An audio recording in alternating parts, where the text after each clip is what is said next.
ta ruɗe ka ba. Asalin wannan malamin ɗan fashi da makami ne, Fudailu bin Iyad. Tara hanya yake yi, yan kasuwa za su tafiya har addu'a suke kada Allah ya haɗa mu da Fudailu bin Iyad a hanya, saboda rikakken ɗan fashi ne, babban malami da ake yawan faɗarsa a musulunci ɓangaren tarbiyyar ruhi.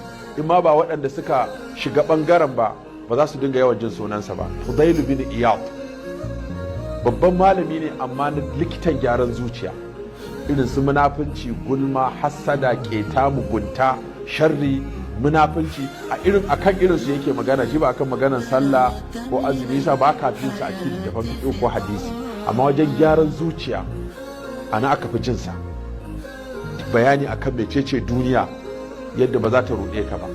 Asalin wannan malamin dan fashi da makami ne,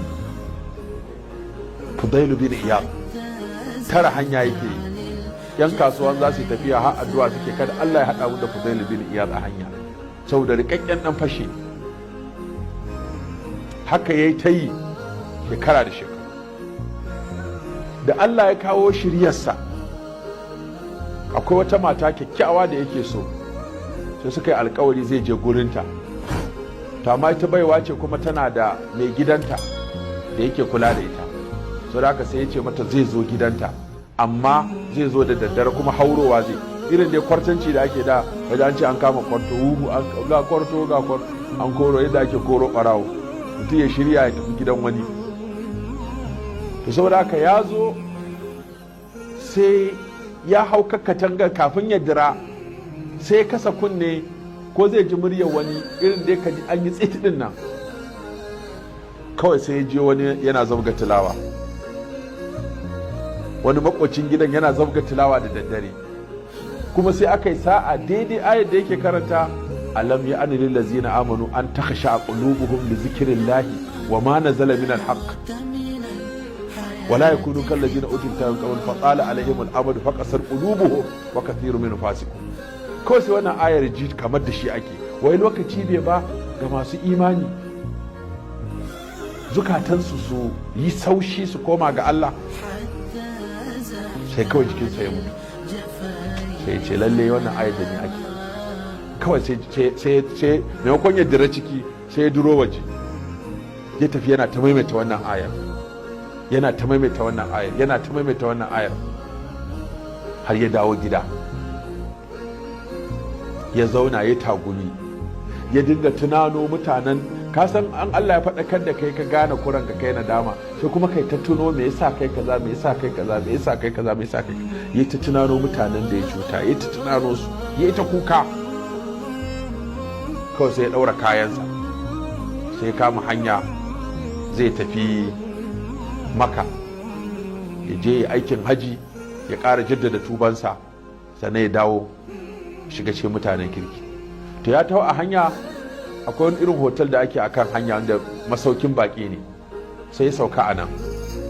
Da ya sauka sai ya ji wasu 'yan kasuwa kusa da ɗakinsa suna hira. To dai mu kwana a nan mu bari sai gobe ma tafi, goben ma sai da rana. Ka san Fudailu yana nan a hanya, rikakken dan fashin nan ni ne abin ana ta sai kwakwasa musu kwaba ce assalamu alaikum. Yace to ni ne Fudailun da kuke tsoro, ni ma yanzu Allah ya shirye ni na daina. Aka kwantar da hankalinku, yanzu ba ku da tsoro akan hanya.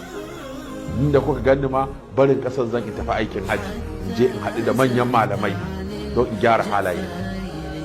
Ya kama hanya ya tafi, daga sallah sai istighfari, daga sallah sai istighfari, har ya je Maka a ƙasa.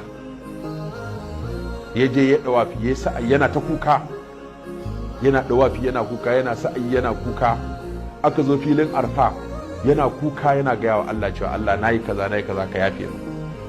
Har yana cewa da Allah zai wa kowa afuwa a gurin banda mutum ɗaya, da sai sa ko shine mutum ɗaya.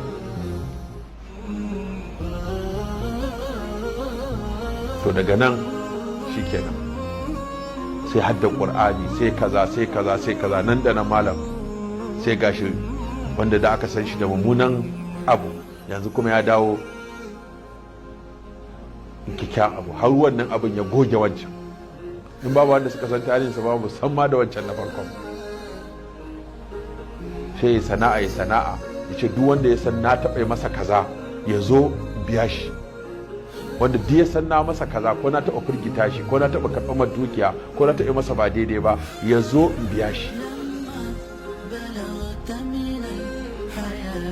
Shi sa wani da kake ganin sa lange-langen nan wata ran sai ka ga yanzu ba akwai wani mutum da annabi sallallahu alaihi wasallam ya ga mana ya kashe mutum 100 ba ɗaya ba, ya ji wa'azi ya taho masallaci ya samu wani mai bauta Allah ba ilimi, ya ce ma gafarta malam na yi taɓargaza. Wace iri? ya ce mutum na kashe har 99. ce lalle kan ka yi taɓargaza, ba ka yanzu kana jin ka kashe mutum 99 kuma ka sa ran gafara, an gaya ma gafarar wasa ce. Ya samu mai cajin ka ya ce yanzu malam ba afuwa ki ya ce ba afuwa, ba za a yafe ba ya ce ba za a yafe ba ya ce to me amfanin tsaya a haka, da na ɗauka za a yafe min shi yasa na tsaya a 99, matun da ba za a yafe min ba zan cike 100 da kai. Ya shaƙe malamin sai da ya kashe shi ya cike 100 da shi. Mutum da ya kashe 99 yana gaban ka ai dole ka san yadda za a rabu lafiya. Allah ko ba za a yi maka gafara ba ai ka sallame shi.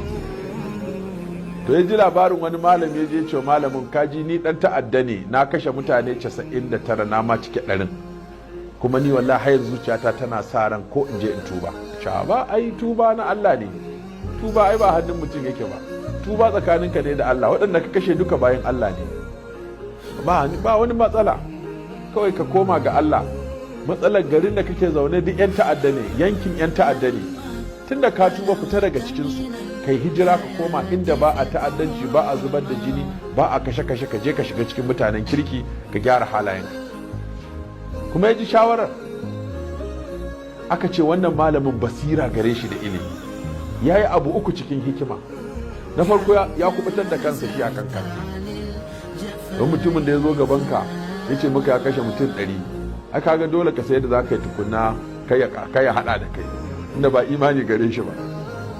Sannan na biyu ya taimaki mutanen garin da ya raba su da shi, ya ce ya bar garin.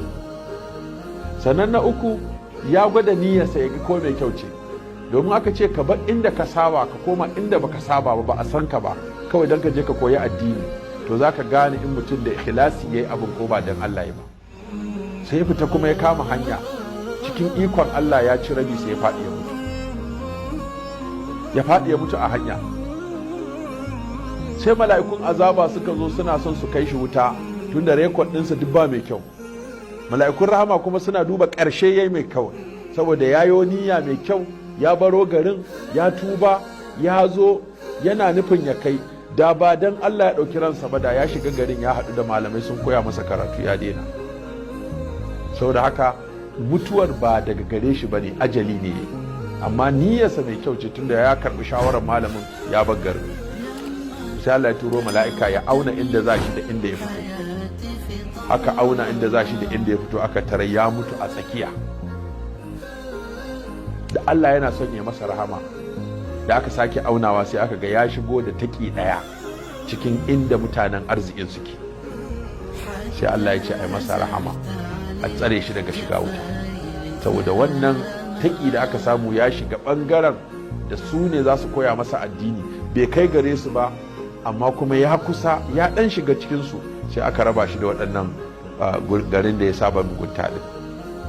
To kun ga wannan shine abin da Allah yake yi, shi yasa kakkawa mutum hukunci don kaga yana ba daidai ba, baka san me zai zama a ƙarshe ba.